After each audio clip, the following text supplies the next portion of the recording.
All right, everyone. Let's give another hand to Mathew and everybody, all the artists in the film.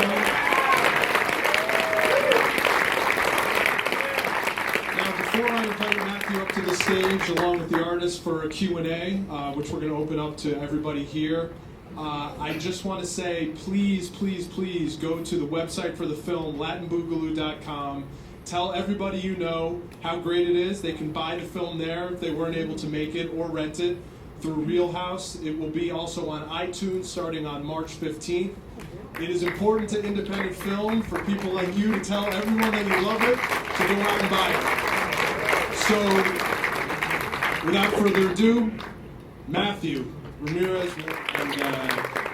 Thank you. I'd like to invite, we have here Mr. Harvey Averie.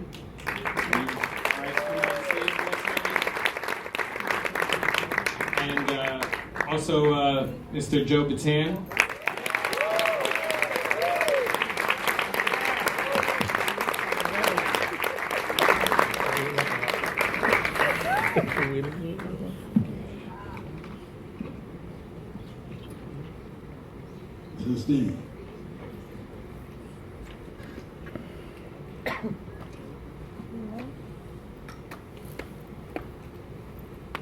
Keeps getting better every time I see it.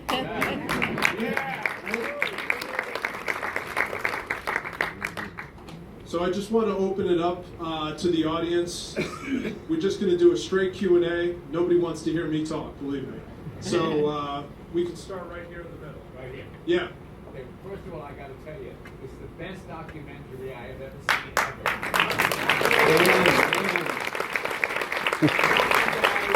I prepared to have speeches ready for the Academy Award. Besides the point, how did you do the research for this? It was incredible. Thank you. I was lucky to work with some great people who helped me find the sources for the archival content, and the artists themselves, who were just, a wealth of knowledge. And whatever photographs they had, I begged and pleaded, please let me into your shoeboxes in your closet, whatever I can find, to help tell the story, to tell it in a visual way. What about the footage? So my producer, Elena Martinez, who unfortunately isn't here tonight, but she had worked on a film called From Mambo to Hip Hop, which is another great film about history of music in the South Bronx. And so she kind of connected me to the various archival footage houses that they had gone to for that.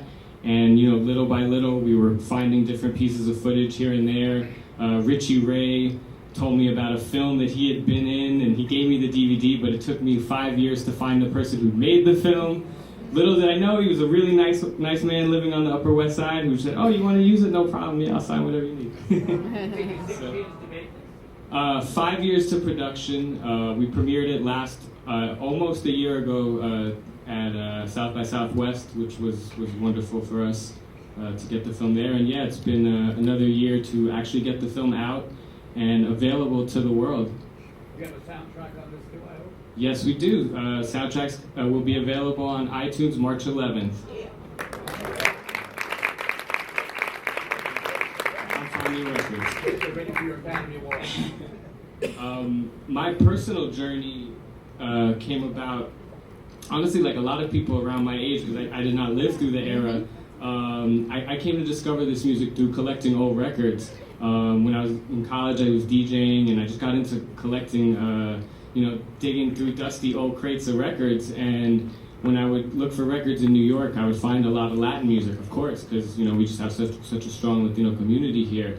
And these records just stuck out because I'd never heard any music like this before. My mother's from Colombia, so I'd grown up hearing Latin music, but it was always something I kind of associated with being foreign, being from another country, and not necessarily New York, my hometown. And when I discovered the Boogaloo records, I was like, man, this stuff screams New York. It's just such a mixture of cultures coming together to make this really fresh sound. So I personally became curious and sort of had the idea to work on a film about this after interviewing Johnny Colon for a magazine article I wrote for Wax Poetics. And I remember the film Latin Music USA came out right around when I was just kind of thinking about doing this. And I remember when I heard it was coming out, I got nervous. I said, oh man, they're gonna do the film I want to do.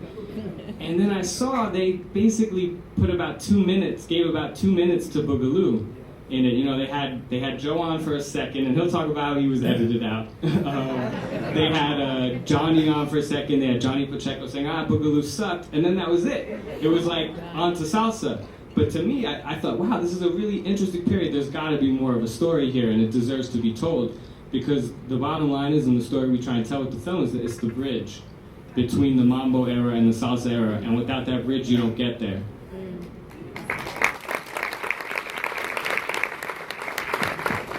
I want to thank you for what you did. I was born and raised in Spanish Harlem, and I feel an immense pride in who you are right now from seeing this movie. Thank you. I want to thank Joe.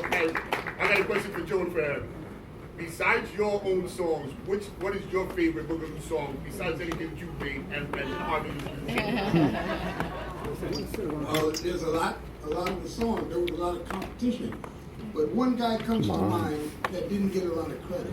I mean, he sang with Harvey Ramirez band, and that was Kenny Seymour. He sang with the Imperials at one time. He actually did background on some of my songs, but his rendition of my three favorite songs and artists at that time. Thank you. Harvey, do you have a song you wanted to know your favorite? My favorite song? Well, Gypsy Woman is definitely right up there. Politician. The cover, that brick wall was my apartment on the Upper East Side. For Joe Scobie, yeah. A lot of people don't know that.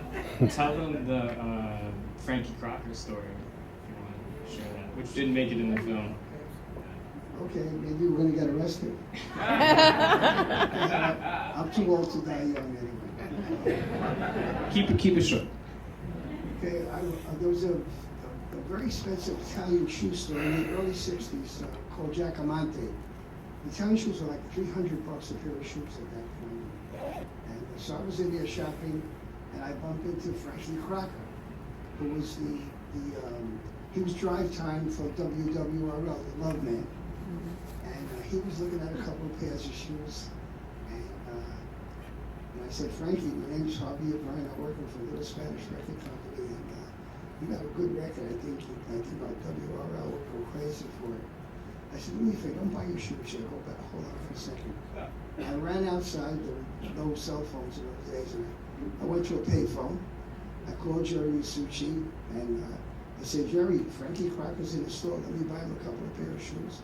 I'll put it on my card, and let's see if we can get the stuff on WWRL, which was the #1 R&B station in the country. Okay, with the #1 disc jockey in the best spot drive time. So Jerry was always good like that. Okay, go do it. So I went into there, back into the Giacomonte. I said, Frankie, those shoes are on me. Here's a record. I didn't ask him to do anything. 3 o'clock when he went on, the first record was Gypsy Woman. So I got me over my career to Happy America. I never knew that story until he started telling it last year.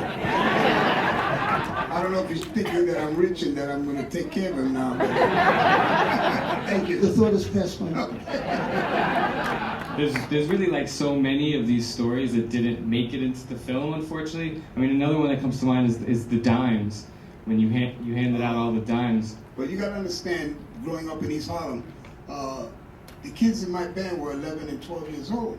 So they were the youngest Latin band in the history of Latin music. I was 19. So I was like the títere of the neighborhood, and the parents didn't want them to play with me. They said, you're not going to go play with that guy, you know, and I had to convince them. I had to walk each one of the band members home at night and tell the parents, look, I've changed, I'm not like that anymore, I just want to play music. Give me a chance, let me work with your kids, and I promise to do well. Well, it took me 6 months. These kids had holes in their horns. They knew nothing about music except maybe the rudiments at that time. I didn't even know. We learned by trial and error. And it's a Cinderella story. And that's why this picture is so important, because the story of what transpired in that era has to come out. Because we have to project this to our kids and our offsprings, because they say, if you sit on history, it dies. The Boogaloo is going to bring that era up that a lot of people didn't know about. and how we struggle. I'm so thankful that I grew up at that time, because there were competition in music, and that's what made the music great. Because everybody wanted to do out everybody else. What Johnny Colon played, I wanted to do better.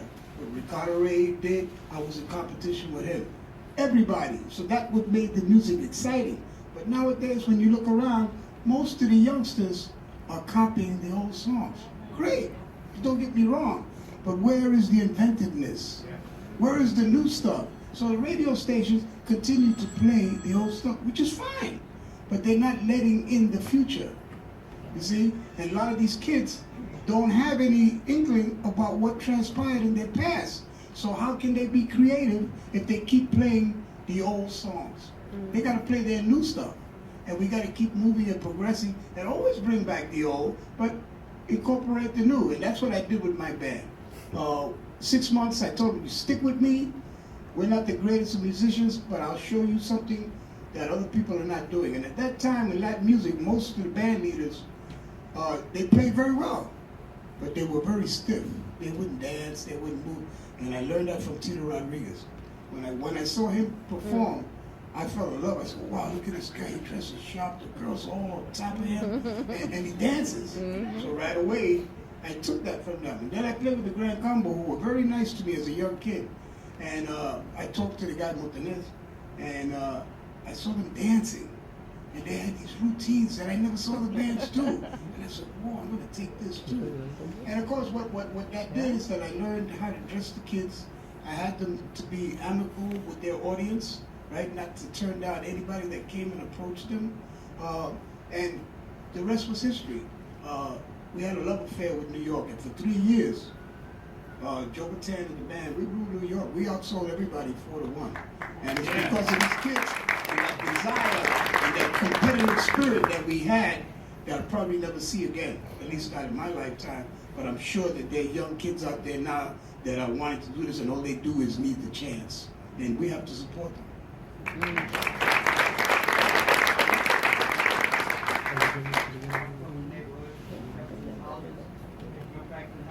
Okay. Joe Cuba also. I left high school in 65. Well, were you at Lincoln Center this summer? Okay, so if you would have seen what happened there, we turned down 3,000 people that stayed in the street to listen to this music. So Latin Soul Boogaloo is back.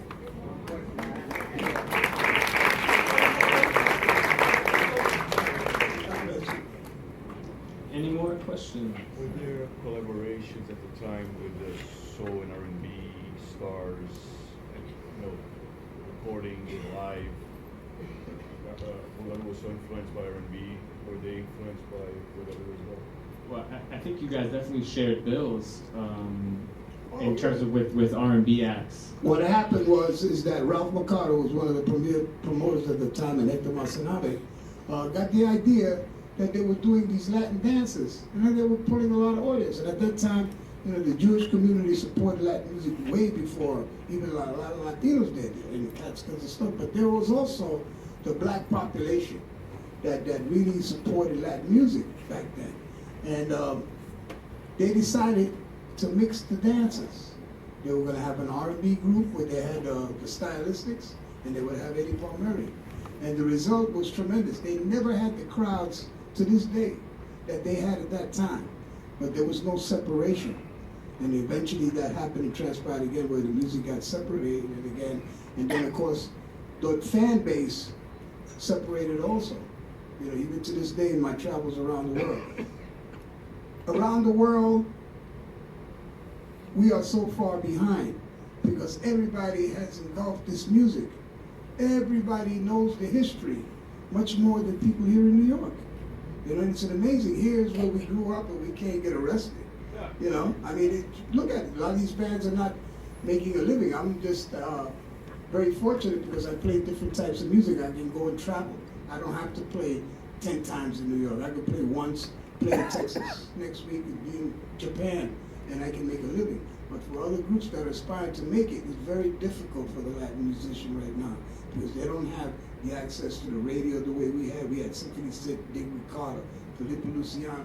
We had a lot of outlets. We don't have that no more. And I met a Chicano in California by the name of Ray Andrade. He's responsible for doing Chico and the Man. And I was having difficulty getting my records played in California, K-Day. And he said, "What's the problem, Joe?" He said, "I can't get my records played. They don't know me." He said, "Leave it to me." So he taught me something. He got 1,000 Chicanos together. They went to the radio station. We want to hear Joe Bataan. The next day, Joe Bataan's records were played. And the lesson he told me was, "Joe, the airwaves belong to the people. We can dictate what people play for their community." So that sense of activism is missing. But we don't have that anymore, you know, where people get upset about things that are pertinent. You know, we're more worried about Trump and the other things that are happening now, you know. But the things that part of our lifestyle, music, it's a universal language. So we need more people to get involved in what you want to hear and demand from the radio stations what you want to hear. If you're not hearing this, get a group together and say, "Hey, the airways belong to us. You're not servicing the community." And by FCC regulations, they got to comply.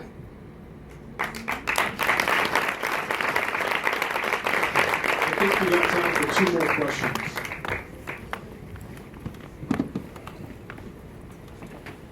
I just wanted to say that it's a pleasure to play with that man, Joe Bataan. He must want to raise. And he's a great band leader, and he taught me how to play Boogaloo, because I only play salsa and classical. That's the man. Thank you, Joe.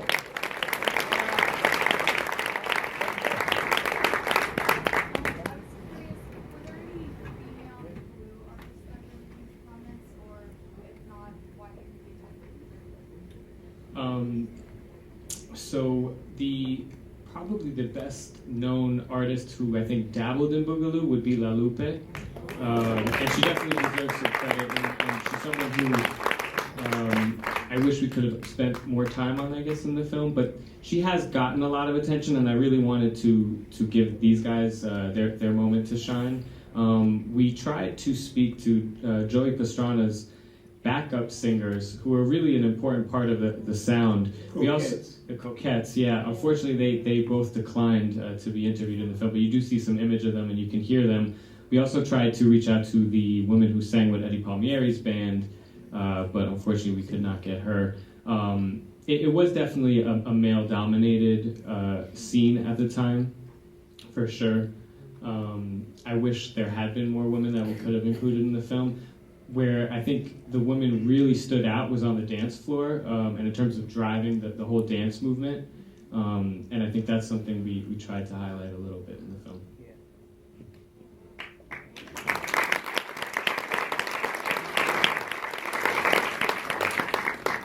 I think we got, no? All right, so we're all set. Thank you, all 3 of you, for participating. And again, please go buy the film.